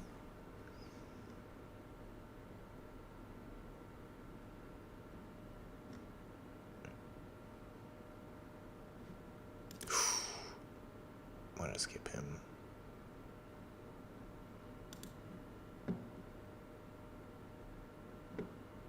And her. Joni sold.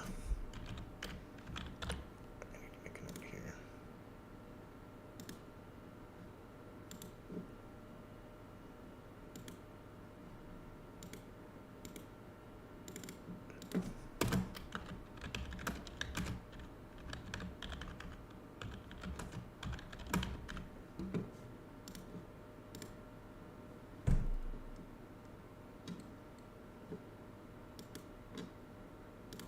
Your call has been forwarded to an automatic voice message system. 81731375565 is not available. Hey Nita, it's Chris Beery with B&H Realty. Just calling to touch base with you about the house on Sunrise. It's been a couple months since we spoke about it. Just wanted to see if you guys were still planning on selling. Give me a call back when you can. My phone number is 817-600-2077. Again, 817-600-2077. Thanks. Look forward to hearing from you. Bye-bye. Okay. Go ahead and make a note here. Voicemail. This one I've been waiting on a little while. It's going to be a big old fat listing. But they, sounds like they've been dragging their feet a little bit, so. Look in this calendar. Let's go for a week from today. Save. Good. Save. Oh, I won't be back in town a week from today. Whew, looky there. I'm glad I saw that. Let's say the 12th. And so I am at 6 contacts for the day.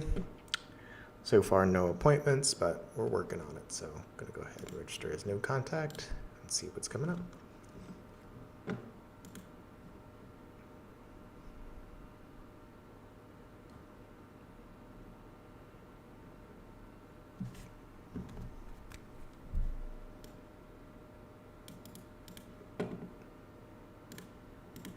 Please leave your message for 68259755522.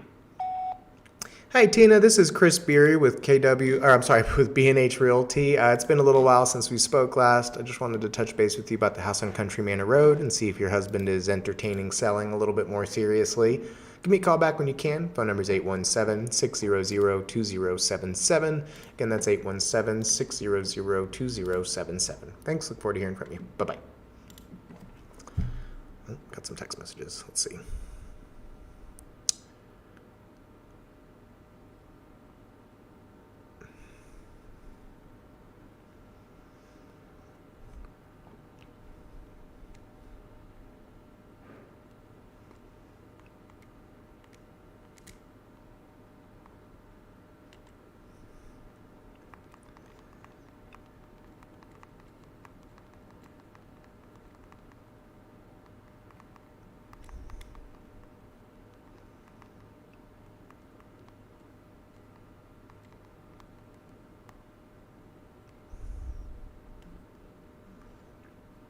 Okie dokie.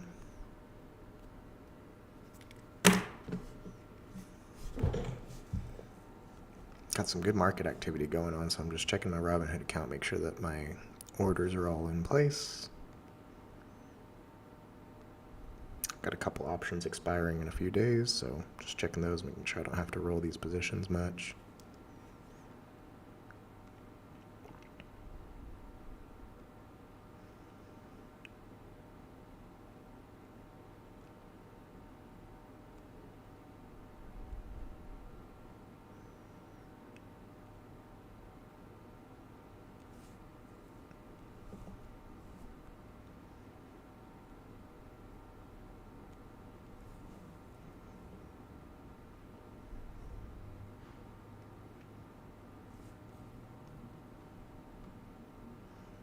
I hate to say it, but I kind of hope FRC takes a nosedive today. That would really help me out. Let's see if we can recoup some costs there.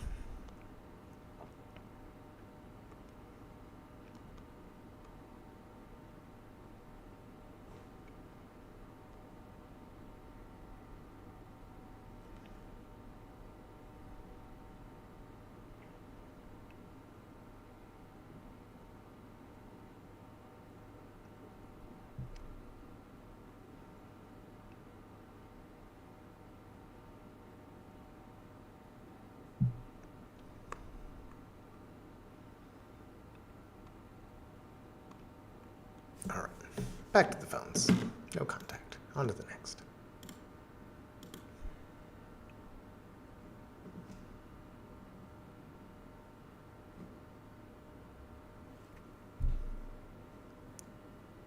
Please leave your message for 68259788275. Hey Saul, this is Chris Beery with B&H Realty. We spoke, back in October last year about the house on Ray Drive. Give me a call back when you can. Phone number is 817-600-2077. Again, that's 817-600-2077. Thanks. Look forward to hearing from you. Bye-bye.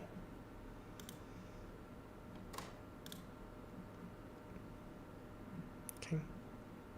No contact. On to the next. I'm on 19 of 50. No appointments yet, so...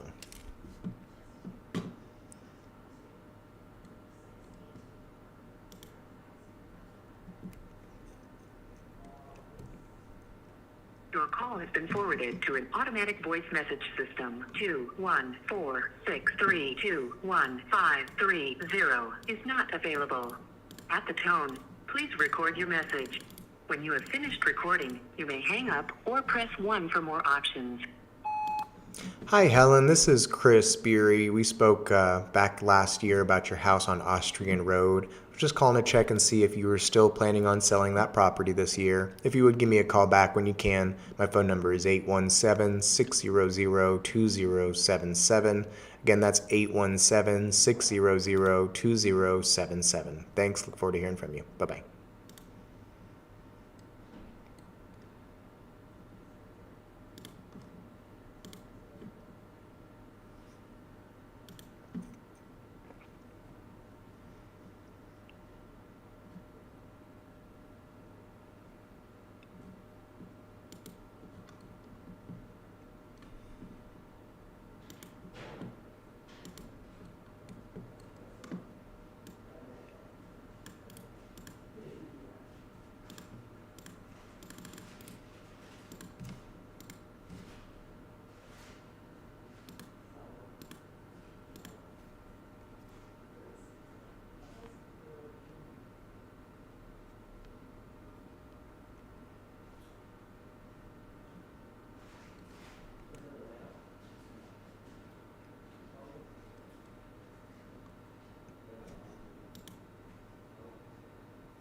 Please leave your message for 817-905-3297.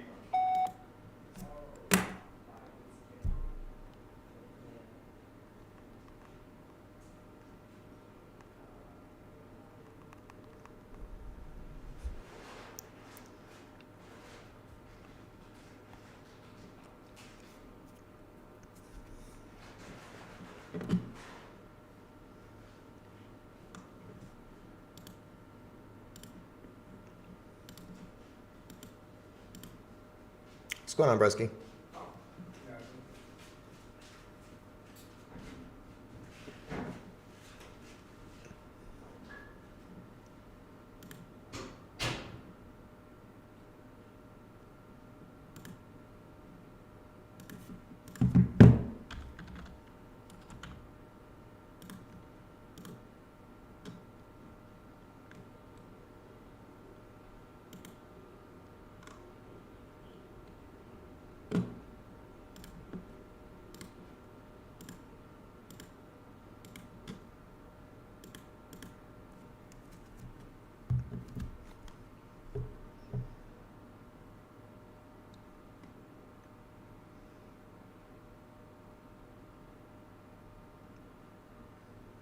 Okay, gonna make another quick off-topic phone call because I have a question.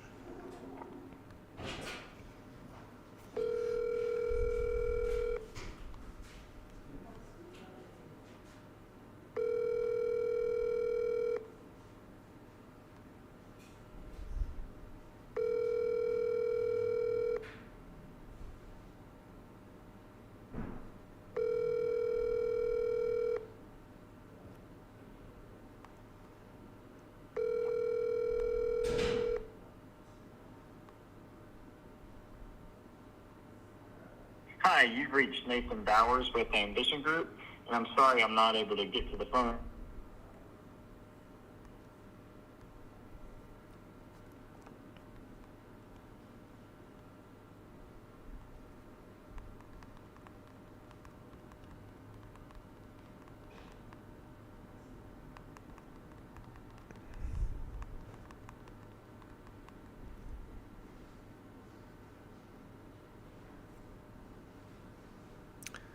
Alrighty guys, that looks to be, we're just past our 2-hour mark on live stream this morning. I still have quite a few Monday tasks to get to.